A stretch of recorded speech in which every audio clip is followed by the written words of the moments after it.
Thermo एक ऐसा बहुत इंपॉर्टेंट चैप्टर जिससे हर साल चाहे जेई हो चाहे नीट हो न्यूमेरिकल आना क्वेश्चन आना तय है और एक ऐसा चैप्टर जिसमें गलती होना भी तय है। हाँ बच्चों, दो तीन ऐसी चीजें हैं, दो तीन ऐसे कॉन्सेप्ट्स हैं जहां पे बच्चा लगभग 90% गारंटी होता है कि गलती करेगा। तो इस वीडियो में पहले तो सारे कॉन्सेप्ट्स को रिवाइज कीजिए, सारे फॉर्मूलों को रिवाइज कीजिए, उसके बाद at the end of video दो तीन ऐसी चीजों को डिस्कस करना बहुत जरूरी है आज, जो अगर तुम संभाल लिए, जिस पे अगर तुम ध्यान दिए तो न्यूमेरिकल गलत नहीं होंगे, बट अगर ध्यान नहीं दिए तो न्यूमेरिकल गलत होने से भी कोई रोक नहीं पाएगा। ठीक है, तो चलिए टाइम नहीं वेस्ट करते हैं, वीडियो को शुरू करते हैं। चलिए बच्चों शुरू करते हैं थर्मो को विदाउट वेस्टिंग टाइम। जितने फॉर्मूले जितने कोर्स कॉन्सेप्ट हैं वो सारे के सारे आगे आने वाले आधे घंटे में कवर हो जाने वाले हैं। ठीक है, तो चलिए बच्चा थर्मो पहला शुरुआत कहां से होती है? थर्मल इक्विलिब्रियम के टॉपिक से। अब देखिए रिवीजन क्लास में हम वो बातें करके टाइम खराब नहीं करेंगे। सिस्टम क्या होता है जिसमें हम सारी कैलकुलेशंस कर रहे होते हैं, उसके बाहर की दुनिया सराउंडिंग कहलाती है, तो ये सब फालतू की बातें करनी नहीं है। ठीक है, थर्मल इक्विलिब्रियम पे आते हैं। क्या है यार, अब यहां पे बच्चा देखो थर्मल इक्विलिब्रियम में ना एक मिस कॉन्सेप्ट चलता है, वीडियो के शुरू में ही बता रहा हूं। ठीक है, हालांकि वो दो तीन कॉन्सेप्ट नहीं है जो मेरे को डिस्कस कर रहे हैं, वो एंड ऑफ द वीडियो करेंगे जब पूरी बात कर चुका होऊंगा। पहले तो ये समझो कि थर्मल इक्विलिब्रियम में अक्सर बच्चा क्या बोलता है ना, बच्चा बोलता है कि यार दो सिस्टम का टेम्परेचर अगर आपस में इक्वल है तो वो थर्मल इक्विलिब्रियम में। भाई जब दो सिस्टम है तब ना, जब एक सिस्टम है तब क्या थर्मल इक्विलिब्रियम नहीं अटेन होगा? होगा। अब when all the macroscopic properties like pressure, volume, temperature, mass वास, दुनियादारी, जब सब कुछ कांस्टेंट होगा और चेंज नहीं होगा टाइम के रिस्पेक्ट में, तब सिस्टम थर्मल इक्विलिब्रियम में होगा। तो क्या अब जो तुम पढ़े वो गलत है? नहीं, वो गलत नहीं है, वो दो सिस्टम पे वैलिड है। देखो क्या है, जैसे मान लो ये दो सिस्टम रखे, मैंने कंडक्टिंग डायथर्मिक बाउंड्री से इनको सेपरेट किया है, इंसुलेटिंग बाउंड्री किया ताकि हीट निकलने ना पाए। अब यार इसका अपना कुछ टेम्परेचर, प्रेशर, वॉल्यूम होगा, इसका अपना कुछ टेम्परेचर, प्रेशर, वॉल्यूम होगा। तो जो टेम्परेचर है या जो हीट है, यहां पे समझो जो हीट है वो हायर टेम्परेचर से लोअर की तरफ शिफ्ट करना शुरू करेगी। सीधी सी बात है, कंडक्टिंग डायथर्मिक बाउंड्री है, हीट ट्रांसफर होगी, है ना? तो हीट क्या हायर टेम्परेचर से लोअर टेम्परेचर की तरफ शिफ्ट होगी। कब तक होगी? जब तक दोनों का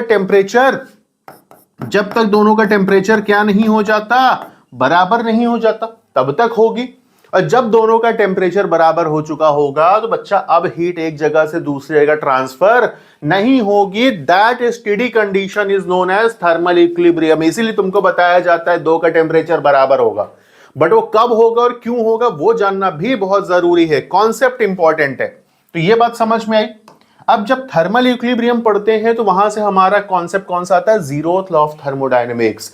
जीरोथ लॉ ऑफ थर्मोडायनेमिक्स क्या कहता है? जब दो सिस्टम है ए और सी को आपस में कांटेक्ट में रखोगे, when A and C are kept in contact, after some time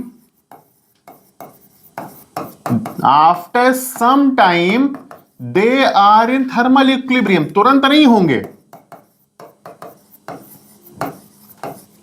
है ना बच्चा? बात को समझना ढंग से।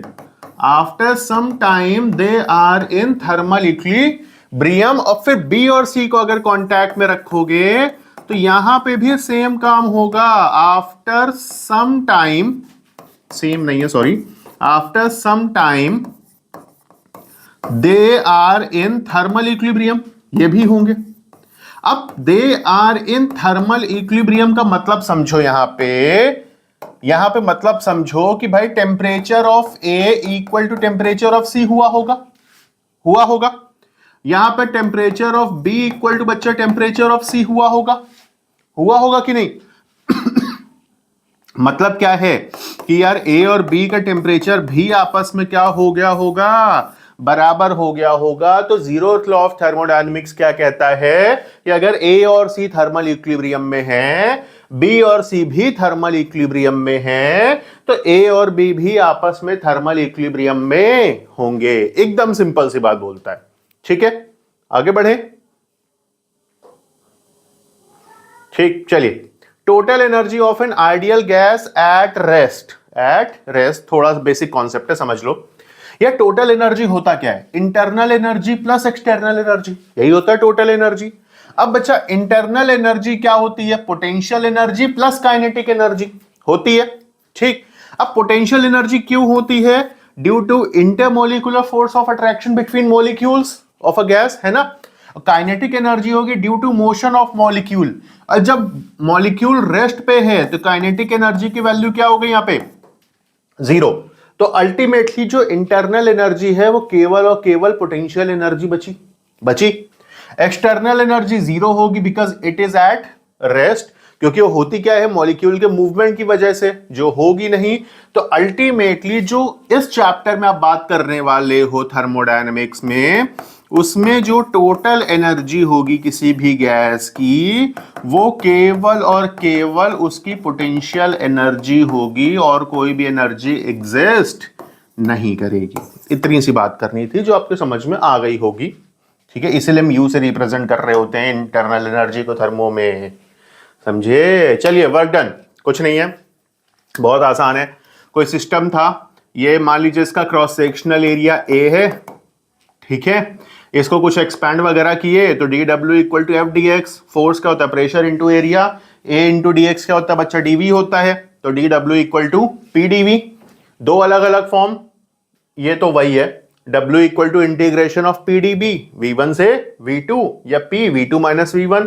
ये यानी एरिया अंडर पीवी कर्व भी वर्क डन होगा। जैसे मान लीजिए अगर ये ट्रायंगल बन गया है, ये कुछ बच्चा V1 है, ये कुछ क्या है बच्चा? V2 है, ये P1 है, ये P2 है।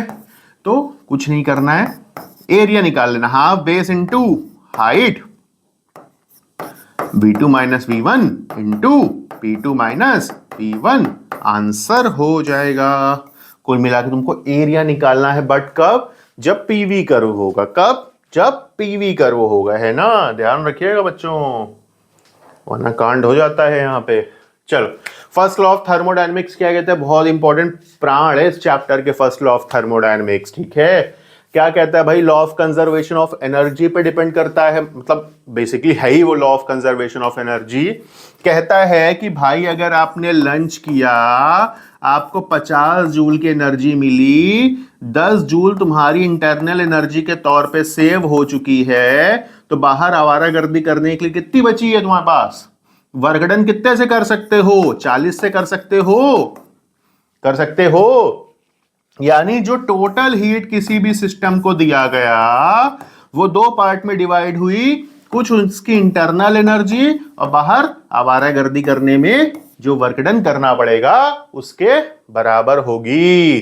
तो law of conservation of energy simple, dq equal to du plus dw, change in heat, change in internal energy और चेंज इन वर्क डन। ध्यान रखना, heat gain by the system positive बढ़ेगी, heat loss by the system negative क्योंकि घट रही होगी। Work done by the system positive. क्यों positive यार work done by the system? I can prove it, I can explain it. यहां समझो, अगर work done by the system है ना, अब बच्चा वर्क डन का फॉर्मूला होता है पीडीवी। अगर सिस्टम वर्क कर रहा होगा, एक्सपैंड करेगा तो डीवी की वैल्यू पॉजिटिव, और डीवी पॉजिटिव तो वर्क डन भी पॉजिटिव, करेक्ट। लेकिन अगर work done on the system, तो सिस्टम पे वर्क किया जा रहा है, तो सिस्टम कंप्रेस होगा बच्चा। और जब सिस्टम कंप्रेस होगा ना, तो डीवी नेगेटिव हो जाएगा, और जब डीवी नेगेटिव तो वर्क डन भी भाई नेगेटिव, ठीक है। चलो, कुछ नहीं है, दो फॉर्मूले हैं जो दिमाग में बैठे रहेंगे तो मेरे लिए आसानी है एडियाबैटिक और आइसोथर्मल वगैरह में, क्योंकि भाई वहीं तो इंपॉर्टेंट है, वहीं तो हिसाब किताब बनता है ना। तो यार मोलर स्पेसिफिक हीट जो थर्मल प्रॉपर्टीज ऑफ मैटर के वीडियो में पढ़ चुके हो, नहीं देखे हो तो इस प्लेलिस्ट में चेक कर लीजिएगा, मिल जाएंगे आपको, ठीक है। दो होती है एट कांस्टेंट प्रेशर और एट कांस्टेंट वॉल्यूम, दोनों का relation Cp minus Cv equal to R and Cp is always greater than Cv। दिमाग में बैठा लीजिएगा क्यों होता है, ये बात हम लोग फुल लेंथ में करते हैं वरना वीडियो बहुत लेंदी हो जाएगा। Gamma equal to Cp upon Cv, ये दो बातें बैठाए रहिएगा, ठीक, बाकी कुछ नहीं है।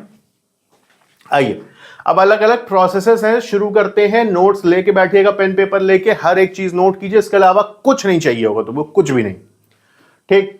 आइसोकोरिक प्रोसेस मतलब क्या, वॉल्यूम कांस्टेंट होगा। आइसोबैरिक प्रोसेस मतलब प्रेशर कांस्टेंट होगा। अब बच्चा वॉल्यूम कांस्टेंट तो चेंज इन वॉल्यूम की वैल्यू जीरो है ना, चेंज इन वॉल्यूम जीरो तो वर्क डन भी जीरो भाई, W इक्वल टू PdV यानी जीरो, यानी और यहां पे चेंज इन इंटरनल एनर्जी का फॉर्मूला याद रखिएगा, NCV/dt होता है। Very very very very important, बहुत काम आएगा। du equal to NCV/dt। अब dW जीरो है यार, तो dq equal to du, first law of thermodynamics से। अच्छा यहां एक चीज और, जब इसका PT कर्व आप ड्रॉ करोगे, स्ट्रेट लाइन है क्योंकि वॉल्यूम कांस्टेंट है, और बच्चा अगर वॉल्यूम कांस्टेंट, ये मैंने हर जगह दिया तुमको क्योंकि बहुत इंपॉर्टेंट है। ये जो स्लोप होगा ना PV कर्व का, ये क्या है, हर जगह लिखा है, अभी आप समझ लो पहले। Slope of PV curve, right. PV curve का स्लोप इंफिनिटी होता है आइसोकोरिक में, क्यों, क्योंकि dV की वैल्यू जीरो और something upon zero is infinity. वहीं यहां देखो, ये slope of PV curve isobaric में dP जीरो हो जाएगा, प्रेशर कांस्टेंट है तो dP जीरो, तो ये वैल्यू भी जीरो। ठीक, बाकी इजी है। dW इक्वल टू PdV होता है, dQ इक्वल टू NCP/dt होगा। एट कांस्टेंट प्रेशर की बात करोगे तो अब du इक्वल टू NCP/dt तो हम ऑलरेडी जानते हैं, है ना। तो जब यहां पे पुट करते हो ना, कहां पे पुट करते हो, यहां पे पुट करते हो, dQ equal to du plus dW, first law of thermodynamics में NCP/dt equal to NCV/dt plus PdV solve करते हो तो CP minus EV equal to R मिल जाता है। ठीक, हालांकि आइसोकोरिक आइसोबैरिक पूरा नहीं हुआ है, इसमें दो एक्स्ट्रा कंडीशन के बारे में बात करूंगा जो आपको ऑलमोस्ट हर वीडियो में नहीं मिला करती है, that is heating and cooling, but वो अभी थोड़ा सा एंड में बात करेंगे, आइसोथर्मल और एडियाबैटिक के बाद बात करेंगे, है ना। चलो बच्चा, आइसोथर्मल मतलब टेम्परेचर कांस्टेंट। भाई देखो, सबसे इंपॉर्टेंट दो प्रोसेसेस हैं थर्मो में जिस पे तुमको क्वेश्चन बनता है, आइसोथर्मल, एडियाबैटिक, तो हर एक पॉइंट इसका घोल के पी जाना, ठीक है, इसमें कोई लापरवाही होगी नहीं बच्चा। आइसोथर्मल मतलब टेम्परेचर कांस्टेंट, टेम्परेचर कांस्टेंट मतलब तो change in internal energy zero, क्योंकि जब टेम्परेचर बदलेगा नहीं NCV/dt में तो dt भी जीरो, तो dq इक्वल टू बच्चा dw। ठीक, वर्क डन का एक्सप्रेशन याद रखिएगा। अच्छा देखो, टेम्परेचर कांस्टेंट है ना, तो PV इक्वल टू कांस्टेंट होगा, that is equation of isothermal process,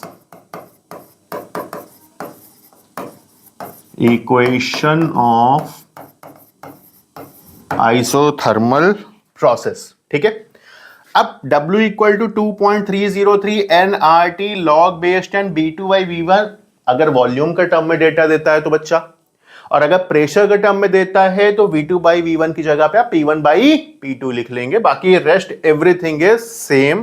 तो ये इंपॉर्टेंट सेक्शन है थोड़ा सा, है ना, ध्यान रखिएगा। अच्छा, एक दो छोटे छोटे दो तीन पॉइंट्स। अच्छा, dP अपॉन dP वाला भी देख लो, स्लोप ऑफ PV कर्व वाला माइनस P अपॉन V होगा, क्योंकि जो इसका ग्राफ बनेगा ना बच्चा वो कुछ ऐसे जाएगा, है ना, इसलिए माइनस P अपॉन V होगा। Specific heat for a isothermal process is always infinity. क्यों? स्पेसिफिक हीट होता है the heat required to raise the temperature by 1 degree Celsius. अब अगर आइसोथर्मल है भाई तो 1 डिग्री बढ़ेगा कैसे, टेम्परेचर तो कांस्टेंट है, तो हीट देते जाओ देते जाओ देते जाओ, बट टेम्परेचर इंक्रीज ना करने पाए तो कितनी हीट दे लोगे, इनफाइनाइट दे लोगे। कितना हो गया, इनफाइनाइट। तब सिंपल सा कॉन्सेप्ट है, ठीक है। बल्क मॉड्यूलस और प्रेशर का रिलेशन याद रखना बच्चा, for isothermal bulk modulus pressure के बराबर होता है। अब बल्क मॉड्यूलस प्रेशर के बराबर तो कंप्रेसिबिलिटी 1/P हो जाएगी, क्योंकि कंप्रेसिबिलिटी 1/B होती है। ठीक, एक चीज और न्यूमेरिकल के लिए, it is a slow process, मतलब बहुत स्लो प्रोसेस अगर बोल रहा है तो आइसोथर्मल, ठीक है। और अगर मान लीजिए आपसे सडन प्रोसेस बोलता, अचानक हो गया, जैसे टायर बर्स्ट होना, ये न्यूमेरिकल्स आते हैं यार, मैं अपनी तरफ से कुछ नहीं दे रहा हूं। अगर आपसे बोल रहा है टायर बर्स्ट हो गया, ऐसा कोई सडन प्रोसेस हुआ, सडनली हुआ, तो वो एडियाबैटिक होगा, और अगर स्लो हुआ तो वो आइसोथर्मल होगा। बहुत इंपॉर्टेंट पहचान है, कई बार मुंह खोल के क्लियर बोलेगा नहीं, तुमको समझना होगा, तो इट इज हाईली इंपॉर्टेंट कि वो बात तुमको समझ में आए। ठीक, एडियाबैटिक प्रोसेस क्या होता है बच्चा? नो एक्सचेंज ऑफ हीट, मतलब dq की वैल्यू क्या होगी? जीरो। अब dq जीरो तो भाई equation first law of thermodynamics du plus dw ये जीरो, तो du equal to minus of dw, ये तीन फॉर्म है बच्चा। और इस पे क्वेश्चन तुम चाहे जेई के एस्पिरेंट हो चाहे नीट के एस्पिरेंट हो, तो अपना पीवाईक्यू उठा लेना, तुमको न्यूमेरिकल मिल जाएगा। ठीक, कई बार ऐसे क्वेश्चंस आ जाते हैं, let me show you, like T V to the power 3 equal to constant है, बताओ गामा की वैल्यू क्या होगी? तो जब तक भाई तुम स्टैंडर्ड इक्वेशन देखोगे नहीं, तुम निकालोगे कैसे? बात समझ रहे हो? तो ये इंपॉर्टेंट है समझना। PV to the power gamma equal to constant, gamma वही है बच्चा, सीपी अपॉन सीवी, ठीक है, वही है। अब यहीं पे डिग्री ऑफ फ्रीडम का भी गेम होता है। गामा की वैल्यू देगा नहीं, बोल देगा एक डाई एटॉमिक गैस है, एक मोनो एटॉमिक गैस है या ट्राई एटॉमिक है। भाई तो केटीजी का वीडियो देख लीजिएगा, चाहे डाई हो, ट्राई हो, मोनो हो, कुछ भी हो, गामा की वैल्यू निकलवाई थी। तो वहां से तुमको गामा उठाना पड़ेगा यहाँ पे, ठीक है। इसीलिए केटीजी का वीडियो पहले दिया था और थर्मो का बाद में दे रहा हूं आपको, ठीक है, ताकि जब इसके न्यूमेरिकल करो तो आपको गामा परेशान ना करे। मोनो डाई ट्राई खुल के नहीं बोलेगा तो O2 दे, ऑक्सीजन बोलेगा, हीलियम बोलेगा, तो तुमको पता है कौन सी गैस क्या है ना। तो PV to the power gamma equal to constant, T V raise to the power gamma minus 1 equal to constant, और टी की पावर गामा पी की power 1 minus gamma equal to constant. ये तीन इक्वेशन है, रट्टा मारनी है। वर्कडन का फॉर्मूला क्या होता है? W equal to N R T1 minus T2 upon gamma minus 1, या P1 V1 minus P2 V2 upon gamma minus 1, ठीक है। तो 1 पहले 2 बाद में, ये याद रखने की गलती होती है, ठीक। स्पेसिफिक हीट जीरो होगी, क्यों भाई? अमाउंट ऑफ हीट तो बढ़ाना ही नहीं है ना, तब नो एक्सचेंज ऑफ हीट है, तो हीट देना ही नहीं है, स्पेसिफिक हीट जीरो। वहां पे आइसोथर्मल में बल्क मॉड्यूलस और प्रेशर का रिलेशन था B इक्वल टू P, यहां होता है बच्चा B equal to gamma P, तो कंप्रेसिबिलिटी क्या हो जाएगी? 1 अपॉन गामा P, ठीक है। यहां पे और slope of PV curve minus gamma P upon V, वहां पे था minus P upon V isothermal में, यहां पे minus gamma P upon V। Sudden process है, ये बात मैं आपको बता चुका हूं। अब इसके बाहर ऐसा कोई कॉन्सेप्ट नहीं है, कुछ नहीं है जो आइसोथर्मल या एडियाबैटिक में तुमसे पूछ ले और तुम्हारे शॉर्ट नोट्स में हो ना। तो पीवाईक्यू लगा लेना, नहीं होता है तो कमेंट करके बताना सर ये चीज रह गई थी, ठीक। नॉर्मली बोला जाता है कि बच्चा पॉजिटिव कमेंट्स करिए, वीडियो पुश हो, ये हो वो हो, ठीक है। अगर आपको प्रॉब्लम हुआ है कि आपको लगा नहीं मिला है, तो आप वो भी बता देना बच्चा मेरे को, मुझे कोई प्रॉब्लम नहीं है, ठीक है, क्योंकि उससे मुझे भी पता लगेगा ना कि अगर क्या कुछ रह गया है क्या। वैसे मेरे हिसाब से कुछ नहीं रहा है, ठीक। प्रेशर वॉल्यूम का कर्व, ये दोनों चीजें अनदर फिर से बहुत इंपॉर्टेंट है और क्वेश्चन आया हुआ है, देख लियो बच्चे। देखो जब इस तरीके का कर्व है, अब बच्चा वॉल्यूम यहां पे कांस्टेंट, अगर वॉल्यूम कांस्टेंट है बच्चा तो ये प्रोसेस कौन सा है? आइसोकोरिक है। ये जो ग्राफ है ये वाला आइसोकोरिक को रिप्रेजेंट कर रहा है, ये वाला आइसोबैरिक को रिप्रेजेंट कर रहा है। ये पीवी इक्वल टू कांस्टेंट है, ये ऊपर वाला कर्व ध्यान से सम देख लेना, गलती नहीं होनी चाहिए। आइसोथर्मल को रिप्रेजेंट कर रहा है, ये पावर गामा एडियाबैटिक प्रोसेस को रिप्रेजेंट कर रहा है बच्चा। पावर एन है ना, गामा है ना 1 है, that is called polytropic process, ठीक। लेकिन अब ग्राफ उल्टा हो जाए, अगर अब यहां से नहीं, यहां से शुरू होकर इधर जाए, वॉल्यूम घट रहा है, इसमें वॉल्यूम क्या हो रहा था? बढ़ रहा होता था, इसमें वॉल्यूम क्या बच्चा? घट रहा है, पूरा पलट जाएगा। ये आइसोकोरिक था, अब ये आइसोकोरिक होगा, ठीक। नीचे वाला आइसोबैरिक होगा, ऊपर वाला एडियाबैटिक होगा,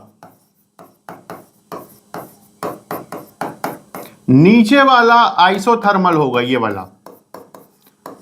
पॉलीट्रॉपिक तो बीच में भाई सब अय्याशी कर रहे होते हैं, इनकी सेहत पे कोई फर्क नहीं पड़ता है, जो हो रहा है होने दो, ठीक है, ठीक, याद रखिएगा। पॉलीट्रॉपिक प्रोसेस क्या है? Polytropic process. PV to the power N equal to कुछ कांस्टेंट वैल्यू होगी, दैट इज पॉलीट्रॉपिक प्रोसेस। यहां पे एक ही छोटी सी बात दी है मैंने जो आपको याद रखनी है, D Q equal to gamma minus X, X लिख दिया है, एन लिख लो, एन लिया है ना मैंने यहां पे, gamma minus N upon gamma minus one, P one V one minus P two V two upon, फिर से यार इसको एन माइनस वन लिख लो, ठीक है, पूछा गया है इसके लिए दे दिया है।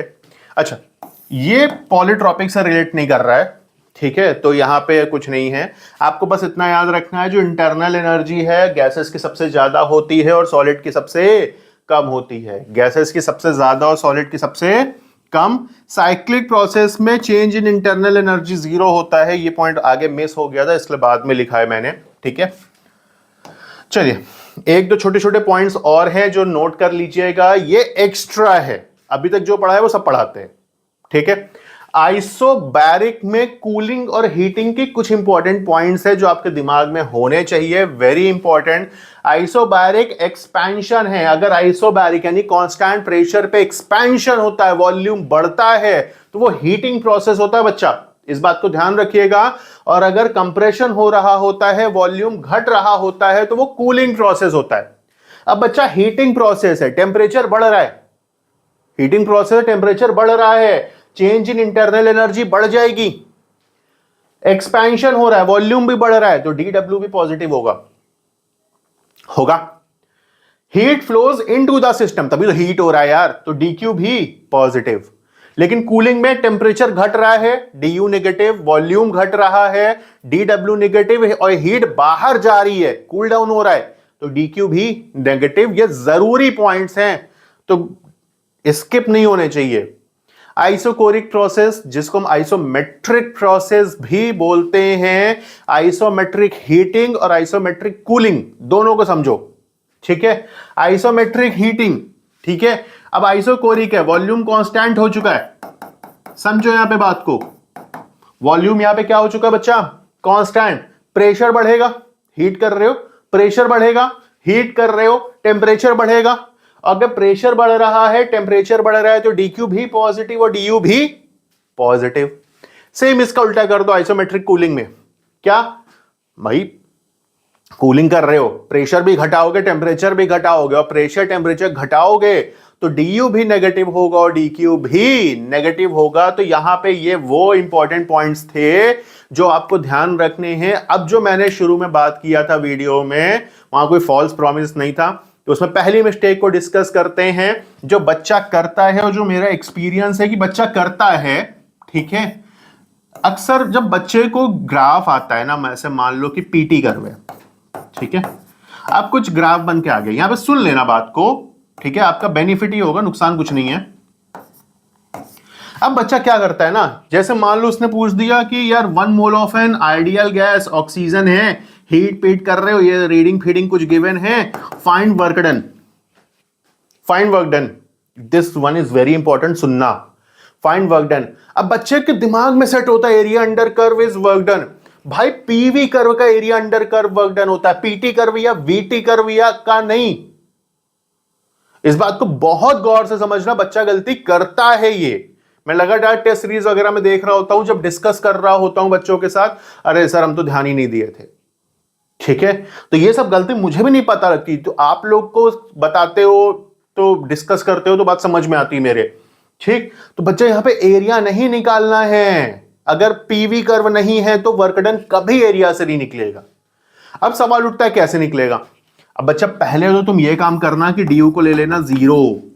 डीयू को क्यों 0 ले लेना, क्योंकि साइक्लिक प्रोसेस और साइक्लिक प्रोसेस में डीयू 0 होता भी लिखा हुआ था, ठीक। अब यहां पे इक्वेशन लगाना बच्चा, DQ equal to DU plus DW, ठीक। डीयू 0 यानी डीक्यू इक्वल टू डीडब्ल्यू, इससे आंसर आएगा। और हीट कहां से निकलेगी, एनसीपीडीटी एनसीवीडीटी वगैरह से, ठीक है। या वर्क डन अपने स्टैंडर्ड फॉर्मूलों से निकलेगा, जैसे ये प्रोसेस पकड़ो, ये वाला, ये आइसोथर्मल है, तो यहां पे वर्क डन निकलेगा 2.303 nRT log base 10 V2 by V1 या P1 by P2 से। ये आइसोबैरिक है, यहां PdV से निकलेगा। ठीक है, तो ये बात समझना जरूरी है, पहली गलती। दूसरी गलती जो सेकंड लॉ ऑफ थर्मोडायनेमिक्स में हीट इंजन वगैरह में करते हो वहां डिस्कस करेंगे। तो चलिए हम लोग स्विच करते हैं सेकंड लॉ ऑफ थर्मोडायनेमिक्स पे। चलिए बच्चों, हम लोग सेकंड लॉ ऑफ थर्मोडायनेमिक्स पे हैं। तो कुछ चीजें रह गई थी फर्स्ट लॉ ऑफ थर्मोडायनेमिक्स में, जैसे कि यार हीट किस डायरेक्शन में फ्लो होगी नहीं पता लग पाया, वर्क डन किस कंडीशन पे होगा नहीं होगा, क्या होगा नहीं पता लग पाया। तो उन ड्रॉबैक्स को सेकंड लॉ ऑफ थर्मोडायनेमिक्स में दूर किया गया। अब सेकंड लॉ ऑफ थर्मोडायनेमिक्स में दो स्टेटमेंट आते हैं, kelvin statement and Clausius statement. Kelvin statement क्या कहता है, दुनिया में ऐसी कोई मशीन नहीं है जिसकी एफिशिएंसी 100% हो।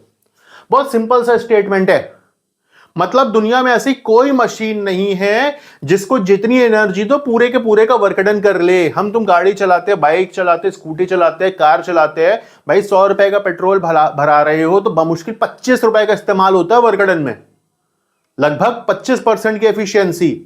बाकी 75 रुपीज का पेट्रोल वो धुएं में और इंजन के गर्म होने में और बैटरी चार्ज होने में, इन सब में जा रहा है। भाई वो अपनी एनर्जी कहां से लेके आ रहा है, जो फ्यूल बर्न हो रहा है वही तो इस्तेमाल हो रहा है। ठीक, तो दुनिया में ऐसी कोई मशीन नहीं है जिसकी एफिशिएंसी 100% हो। Kelvin statement.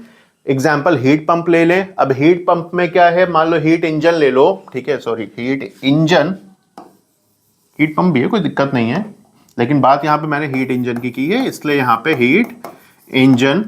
अब यार हुआ क्या, फ्यूल्स कोई हायर टेम्परेचर पे था, सोर्स पे था T1 टेम्परेचर, Q1 हीट मिली, Q2 रिजर्वायर में चली गई, सराउंडिंग में चली गई, मतलब धुएं में चली गई। अब मान लो 50 जूल मिली, 40 जूल वेस्ट हो गई, तो वर्क डन कितने पे हुआ, 10 जूल पे हुआ। यानी वर्क डन इक्वल टू जितनी हीट मिली Q1 माइनस जितनी हीट सराउंडिंग को चली गई Q2, तो work done Q1 minus Q2। Efficiency क्या होता है बच्चा, एफिशिएंसी का फॉर्मूला वर्क एनर्जी पावर में पढ़ाया हुआ है, चेक कर लीजिएगा। Efficiency equal to output upon input होता है हमेशा से भाई, कोई चैप्टर हो एफिशिएंसी का फॉर्मूला वही है, output upon input, work done upon Q1, work done Q2 by Q1 minus Q2 work done, है ना, यानी 1 minus Q2 by Q1 efficiency का फॉर्मूला। ठीक, वेरी इंपॉर्टेंट। फिर इसको सपोर्ट किसने किया, इसको सपोर्ट किया कार्नोट इंजन ने, एक थ्योरेटिकल इंजन, ठीक है, सोडी कार्नोट ने, फ्रेंच फिजिसिस्ट। अब उन्होंने पीवी कर्व ड्रॉ किया किसी एक सर्टेन साइक्लिक प्रोसेस को लेके, जो ए से शुरू हुआ, बी पे गया, बी से सी, सी से डी और डी से वापस से, कि भाई पेट्रोल बर्न हुआ, इंजन ने काम किया, सराउंडिंग को गया, वापस अपनी इनिशियल स्टेट में आ गया। ठीक, तो जब बर्न हुआ Q1 हीट सिस्टम को मिली, सराउंडिंग को Q2 चली गई।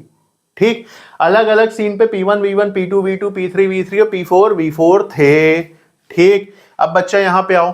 अब इन्होंने बोला कि जो पहला प्रोसेस होगा, पहला स्टेप होगा A से B, ध्यान दो पूरा, इसलिए मैं पूरा हटा हुआ हूं, A से B वो आइसोथर्मल है। अब आइसोथर्मल में भाई du तो जीरो होता है, du क्या है, जीरो। तो Q1 इक्वल टू W1 कितना, 2.303 nRT1 log base 10 V2 by V1, कोई दिक्कत नहीं, पढ़े हुए हो। B से C एडियाबैटिक है क्योंकि ना हीट दे रहा है ना हीट ले रहा है, वर्क डन कितना, nRT1 minus T2 upon gamma minus 1। ठीक है, C से D, अब वो सराउंडिंग को दे रहा है, Q2 दे रहा है, फिगर देखो T2 टेम्परेचर पे देगा, तो अब हीट लॉस हो रही, माइनस साइन लगेगा, हीट लॉस हो रही है।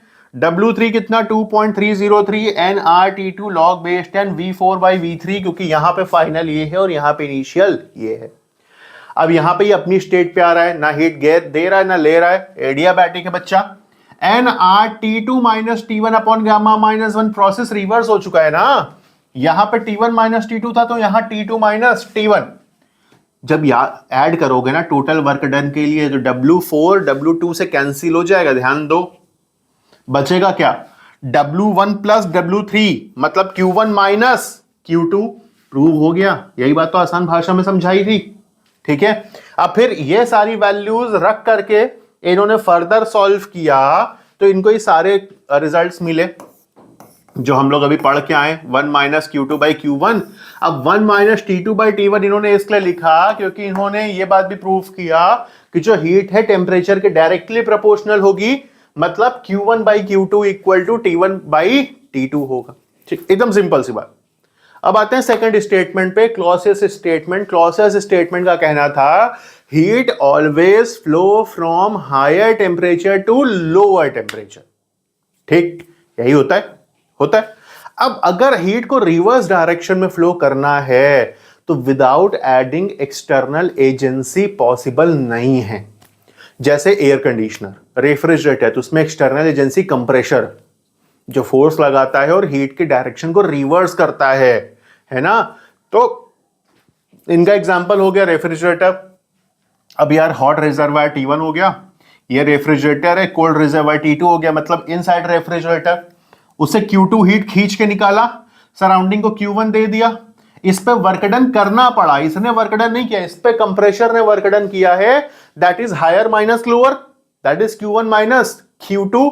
अब यहां पर टर्म आता है बच्चा कोफिशिएंट ऑफ परफॉर्मेंस। क्या आता है? एफिशिएंसी नहीं, यहां पे आता है कोफिशिएंट ऑफ परफॉर्मेंस। बीटा से रिप्रेजेंट करते हो और वो होता है Q2/W की भाई कितना ठंडी कर रही फ्रिज तो उतनी बेटर है। तो कितनी ठंडी करेगी, जितनी ज्यादा हीट निकाल पाएगी उतनी बेटर होगी, तो Q2/W। ठीक, एक आखिरी चीज यहां पे एंट्रोपी क्या है? Change in heat upon absolute temperature. Entropy है, इतना बहुत है क्योंकि पूछा नहीं जाता फिजिक्स में। ठीक है, केमिस्ट्री में आपके में आता है, फिजिक्स में नहीं आता है। ठीक, अब अच्छा यहां पे जो एक मैंने बोला था कि वीडियो के शुरू में दिक्कत है, क्या है जो गलती करते हो, वो है बच्चा T1 T2 Q1 Q2 choose करने में। अब जैसे मान लो तुमसे क्वेश्चन आया अ हीट इंजन, क्वेश्चन सुन लेना ढंग से, a heat engine operates between 27 degree Celsius and 127 degree Celsius. तो बच्चा बोलता है सर ये T1 हो गया, ये T2 हो गया। भाई तुम्हारे साथ कांड हो चुका है, यहां पे तुम निपट गए।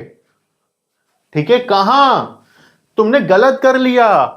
जो हायर टेम्परेचर है, ध्यान से सुनना बात को, चाहे हीट इंजन हो चाहे रेफ्रिजरेटर हो, जो हायर टेम्परेचर होगा, पहले वाला नहीं, जो हाई है वही T1 होगा, और जो लो टेम्परेचर है वो T2 होगा। बच्चा ये गलती होती हो, तुम भी जानते हो, अरे यार ये तो होती है।